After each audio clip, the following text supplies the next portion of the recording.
So after the release of Fear, there was a clear opportunity to capitalise on the success in the form of expansion packs, as was the style at the time. Unfortunately, things weren't really as simple as it should have been. The developer, Monolith Productions, and the publishers, Vivendi Games and Sierra Entertainment, ended up splitting after the release of Fear. This put the series in an awkward spot, since now the publisher had the rights to the name, but not the original minds. Instead, Timegate Studios were now the developers of the Fear expansions, who released Extraction Point a year after the base game, and Pierce's Mandate just over a year after that. This led to the timeline splitting, since Monolith still had the rights over the intellectual property. Honestly, I tried researching into this, but some things I just can't wrap my head around, particularly in regards to the expansions. All you need to know is the timeline split is not due to some time travel in the game, but due to nonsense with rights, which leads to the expansion packs being non-canon in the games later released by Monolith. In terms of getting these games to work, I again recommend Echopatch. However, there's a bit more you need to do this time. I recommend you enable large address aware in the Echopatch config. This wasn't necessary for the base game, but it is recommended for the expansion packs. Both games have issues with running out of memory, especially with Echopatch installed. But in order to enable LAA, you need to download and run Steamless and remove a DRM protection layer on the base game exe. Once you've done this, Pierce's Mandate is right as rain. Extraction Point on the other hand. You may not have the same issues here, but XP gave me a lot of trouble. With or without Echopatch installed, it was barely functional, and I don't even know why. I played it fine last year. I'm not going to bore you too much, but you absolutely need LAA for this game, and even then, I still had frame rate issues.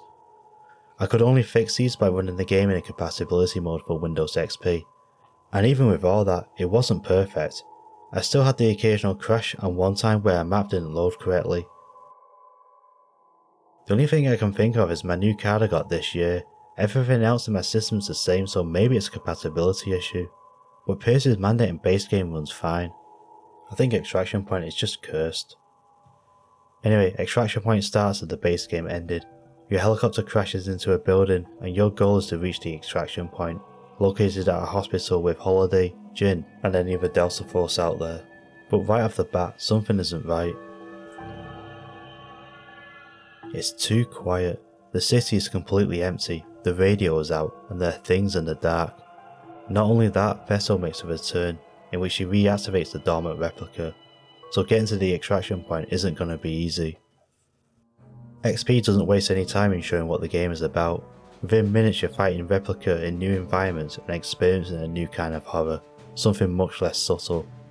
Everything about the base game is cranked to 11 here, and they also address some of the issues the base game had. You can really feel how cranked to 11 things are with the combat. Encounters are way more intense with the Replica. Base game had you chasing them, but now they are very much chasing you. The numbers have been upped with you facing off 2 to 3 squads at once. They really want you dead. They bring new enemies, and with these new enemies, new weapons for you to face off against, and for you to appropriate. There are 3 new weapons with XP, automated turrets that you can chuck on the floor or stick on the walls, a laser gun that's really good but burns through ammo, and something even the base game needed, the minigun.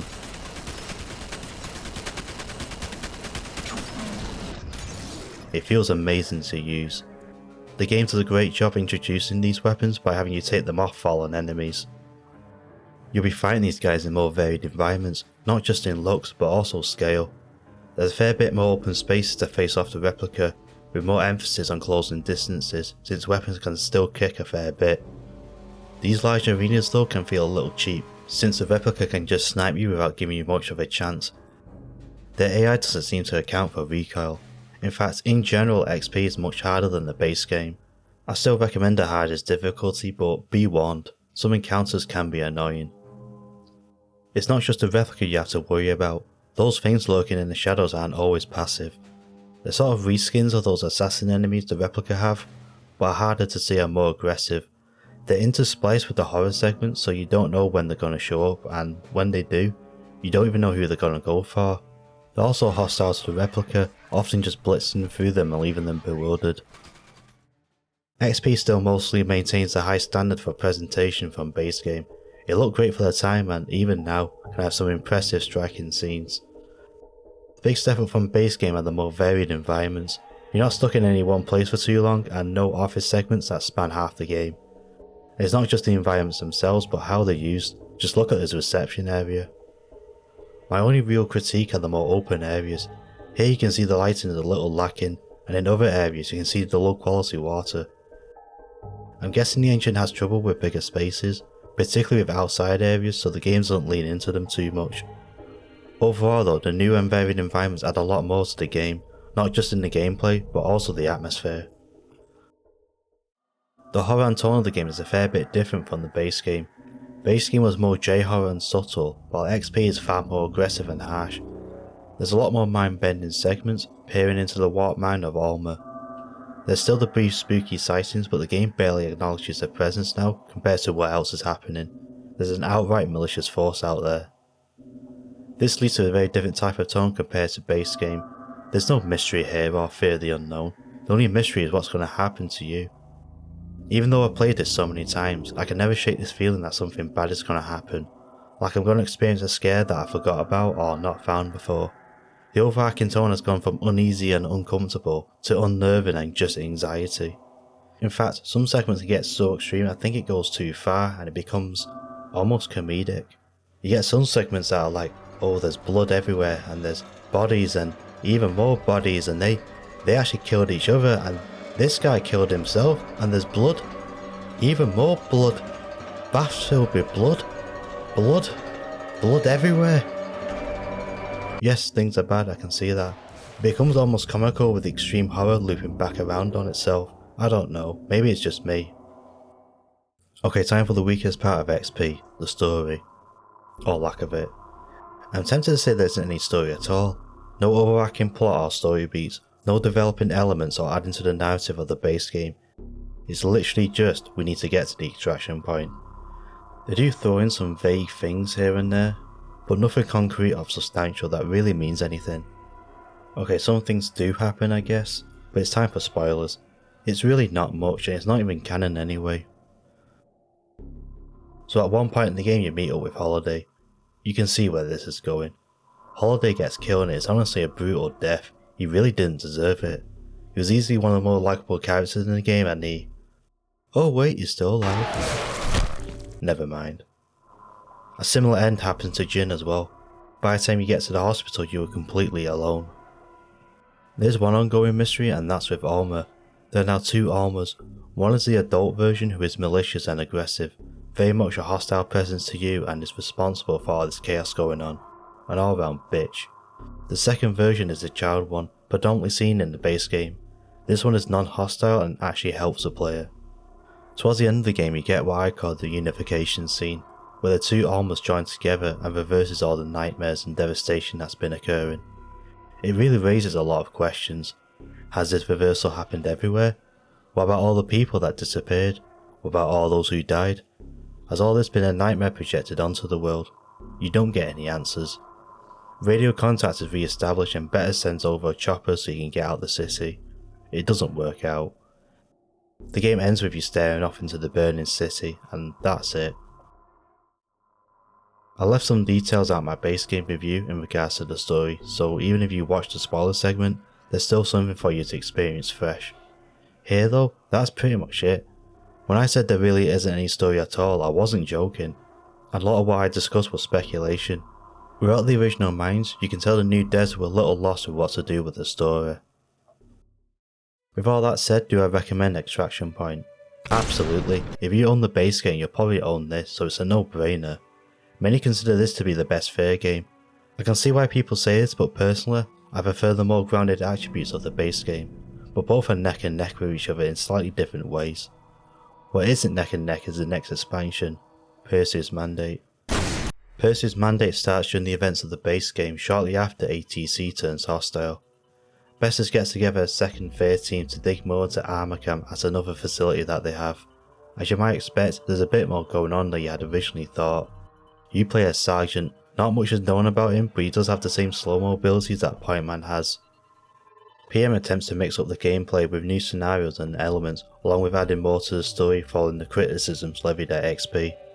I recommend playing this game on hard and not extreme like I did. It's actually easier than XP, but there's just a bit too much accounting for bullshit. Still, you do you. PM uses the gameplay of the base game and tries to experiment with it, by doing more things not seen much in previous entries. For example, you have larger arenas to fight enemies in, similar to the occasional segment in XP, and the same criticisms I had for them apply here. The weapons you use aren't great for longer range fights, although the AI seem better tuned and not sniping you instantly. The game really isn't built for these encounters, and even without the big maps, the more regular encounters have much bigger spaces and not much room for flanking or closing distances. I actually considered swapping out my shotgun since I could never get close enough to use it, which feels like an act of blasphemy. There's a lot more segments with AI teammates now, not just your Fear team but also Delta Force. It does mix things up a bit, along with more 3-way fights going on with you, the Replica and ATC hashing it out, but much like the base game, the AI struggles with encounters like this. I do think they tighten up the AI for these scenarios, but I think PM should be leaning into what made base game and XP strong, rather than forcing out the weaknesses. The big new addition to the gameplay are the Nightcrawlers, a mercenary group with highly trained soldiers and high-tech weaponry. These guys scream mid-2000s trying to be cool edginess. They have a black and red aesthetic to the design, very deep voices, and more brutal ways in which they operate, and just in general, not very nice. Any movement? Shut the fuck up. I still kind of like him in an ironic way. These guys come with the usual foot soldiers, but they also have these new commando units. These guys are the new mini-bosses, with athletic abilities similar to the Replica assassins, but they also possess reflexes similar to you. I kind of like fighting these guys, but they're ruined by their health. They're way too tanky for the role. They should have just nicked the camouflage from the assassins as well, using it as a getaway with a small timer in exchange for a smaller health pool. These guys are also the main reason I recommend hard over extreme difficulty. They can be such a ball ache at times. The Nightcrawlers also come with their own weaponry. The grenade launcher, which is almost as lethal to yourself as to your enemies. This lightning gun that's not useless, but kind of underwhelming. Maybe it's more effective at shocking dogs. And the new VES advanced rifle that basically just replaces the assault rifle. Although I really don't like the red scope, and at this point, the game is screaming out for a 4 weapon limit. I can't put my finger on it, but something about these new weapons are off. They look cheap and lacking a layer of polish that the other weapons have. Something I can put my finger on though are the animations. The VES rifle copies the assault rifle's animations, with the lightning gun and the grenade launcher sharing theirs. All new weapons are reloaded off screen to save time on actually animated. That's so fucking lazy. Speaking of lazy, Percy's mandate also lacks in the looks department. Game reviews at the time referred to it now looking dated, but I disagree with that statement. It implies that the graphics are the same as prior games and needed an upgrade. PM just looks bad in areas, somehow looking worse than the base game that released 2 years prior. Places are missing detail and the lighting is all over the place, with the places that lack light and should be in darkness instead have a full bright look to them, and you even have some areas that are clearly bugged. Not only are the visuals lacking in comparison to the prior entries, but so is the audio. For example, the grenade launcher explosion sounds horrible. The other new weapons are inoffensive but lacking. And it's not just the weapons, some of the voice acting for the side characters are bad, and the mic quality in general sounds worse. Or maybe it's the voice direction, I'm not sure, but it's especially noticeable with Betters. The data's uploading now. The source is Paxton Fennel. Apparently he is the primary replica gene donor. And no, it's the same voice actor. PM also comes with some new music tracks.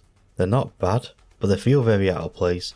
They clearly weren't made for the same style as the original OST, but the game uses both sets of tracks mixed throughout, so it ends up a little jarring hearing them. Despite the underwhelming quality, PM does at least have some variety in the environments. You have the usual offices and streets, but you now also have new facilities to explore, train yards, mines, and the best environment, the abandoned underground metro. Here, Percy's mandate really feels like XP in terms of quality. It's probably the best part of the game. This is also the area that they used for the demo, so take that for what you will. While they did a good job with the atmosphere in the metro, the rest of the game is a mixed bag with the horror and tone. It's just not very scary. Most of the time it relies more on jump scares rather than building a spooky atmosphere. It's less base game J-horror and way more XP aggressive horror, and it's not even executed that well. It's a shame because some of the more mind-bending segments are actually pretty creative and well done. While XP lacks in the story department, Percy's mandate at least tries. It does in some sense contain a narrative with an ongoing plot this time. The issue is the content of the story. Most of it just reiterates on stuff we already knew. There aren't any big revelations or new information that recontextualizes prior story elements. Most of it is just, oh hey, you know that thing that was inferred in the base game? Well, now you can go see for yourself. Like, okay. Right, I'm going to talk spoilers, but I'll remind you, none of this is canon and the warning isn't even worth it really. The new story stuff involving the Nightcrawlers is just dumb. These guys are called in by the Senator to acquire DNA samples of Vettel and Alma. Keep in mind, this is the same Senator that called in Fair and Delta Force to contain the Replica situation, which he is also involved in, while also working with ATC behind the scenes. Why is he sending a fourth party into the mix? It seems like he's trying to cook ATC out as part of some master plan, but it's so stupid. He's got his hands all over every faction here. All he seems to be doing is fucking his own ass. And why now? He couldn't have picked a worse time to backstab ATC. Literally any other time before this would have been better. However, no matter what his galaxy burning plan was, the origin explosion throws everything into disarray.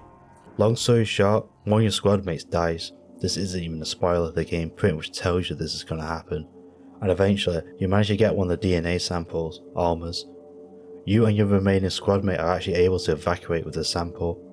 However, Vettel's DNA sample is with the Senator, teasing future installments that never materialised. Percy's mandate got put in a weird spot. It tried to add more story elements to what was there, but honestly, base game Fear was a complete story. The only questions that needed answering was the aftermath past the game, and XP kind of did that. PM also throws some vague things here and there to seed in more story threads, but it's honestly not worth getting into. It overall raises more questions than answers. PM got mixed reviews at launch, and people in general don't have much positive things to say about it. I don't think it's complete shit like some people say, but if you skip this entry you're missing absolutely nothing. It's based off the same gameplay and the same engine, but it pulls a launch Total Warhammer 3 and leads into the weakest aspects of the game and engine. Game AI struggles with multiple targets. Let's give your teammates a multiple 3-way fights. Gameplay suffers with long range encounters. Well, here's a ton of open maps to fight in. The game engine looks its best with proper lighting. Yeah, we did that, sometimes. Base game actually had awful explosion effects in water. Let's give you and your opponent's grenade launchers and have a fucking grenade launcher fight in the sewer so you can't miss those awful effects. XP leaned into the strengths of base game while PM leaned into the weaknesses. I think the game also suffered in development. I took a look at both game credits and there wasn't any massive shake up. In fact, PM had a few more devs and was slightly longer in development, so what happened? My theory is the multiplayer. Monolith made Fear Combat, that was the online component for the base game, which released nearly a year after Fear. During this time, Timegate were working on Extraction Point, which had no online component, only a campaign, so they had a full year dedicated to the single player. Percy's Mandate however had both a campaign and a multiplayer, since it was a standalone expansion pack, so their efforts were split and it must have hampered the development of the campaign. They really should have just released the online later. The game also has 3 bonus missions that are honestly not bad, except for the second one. It's a mediocre wave defense. 1 and 3 are short and sweet and actually lean into the strengths of Fear. Even with all that said, do I recommend it? It still has the same great foundation that the base game has, it just feels like a mod. A decently made mod, but a mod nonetheless. You'll probably end up owning it anyway if you get the event trees, maybe just try and see for yourself. I have a soft spot for it. Next time I'm going to look and see how Monolith did with their follow-ups. That's all for now, I'll see you again.